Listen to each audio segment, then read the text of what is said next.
सरस्वती मैया की।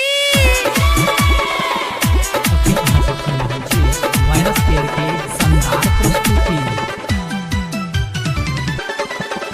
चलो फूलो रे दैया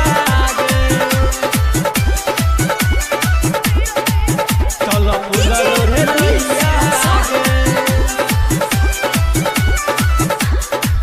पहले सरस्वती मैया गे चलो फूलो रे दैया गे चलो फूलो रे दैया गे पहले सरस्वती मैया गे चलो फूलो रे दैया गे एने हाथ फूल डलिया गे संगे चलो न सहेलिया गे पहले सरस्वती मैया गे चलो फूलो रे दैया गे पहले सरस्वती मैया गे चलो फूलो रे दैया गे। प्रेम से बोलिए सरस्वती मैया की। वायरस केयर के शानदार प्रस्तुति। चलो फूलो रे दैया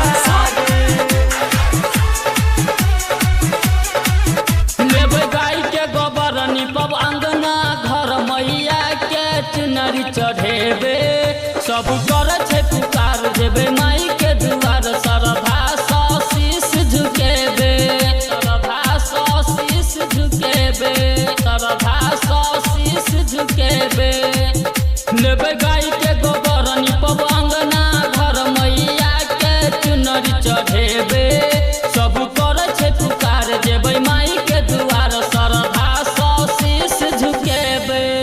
एलै माघ का महीना गे सुन सुन हमर बहिना गे एलै सरस्वती मैया गे चलो फूलो रे दैया गे। प्रेम से बोलिए सरस्वती मैया की।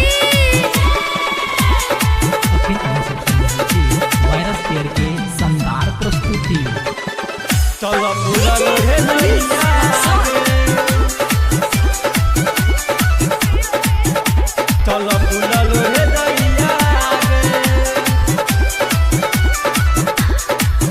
जेबै पोखरी के ओर हम माटी लेबै कोरर चके दियरी बनेबे हम करबै उपास भ जेबै मैट्रिक पास मैया के मन से मनेबे मैया के मन से मनेबे मैया के मन से मनेबे जेबै पोखरी के ओर हम माटी लेबै कोरर चके दियरी बनेबे हम करबै उपास भ जेबै मैट्रिक पास मैया के मन से मनेबे। श्याम पंकज दीवाना गे बजै अंकित के गाना गे एले बिना वाली मैया गे चलो फूलो रे दैया